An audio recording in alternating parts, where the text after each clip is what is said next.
निधनामुळे आम्ही सगळेजण दुःखात आहोत। दादांना जाऊन 10 दिवस झाले नाहीत, त्यामुळे सध्या राजकीय भाष्य करण्याची ही वेळ नसल्याचं खासदार निलेश लंके यांनी म्हटले।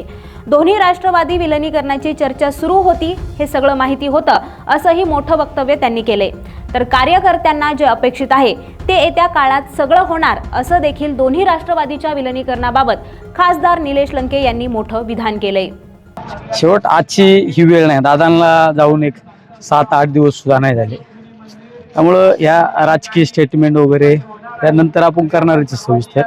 पण आजची जी घटना नाही, माझ्या आपल्या निमित्ताने हे सर्वांना सांगणं आहे की दादांच्या विचारावर चालणारे उमेदवार येत्या जिल्हा परिषदमध्ये निवडून आले पाहिजे, तीच खऱ्या अर्थाने दादांना श्रद्धांजली होईल।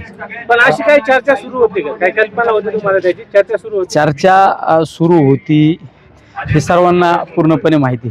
पुणे महानगरपालिकेची निवडणूक, पिंपरी चिंचवड महानगरपालिकेच्या निवडणुकीमध्ये आम्ही एकत्र त्या ठिकाणी निवडणूक लढवली। मी ज्या गटामध्ये उभा आहे त्या ठिकाणचे दामोअण्णा घोडे आदरणीय पवार साहेबांच्या बरोबर राजकारणामध्ये होते।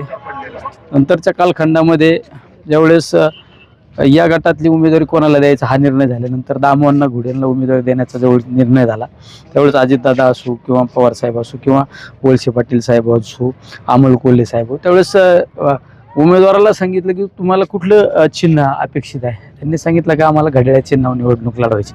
याचा अर्थ हे सगळं ठरलेलं होतं।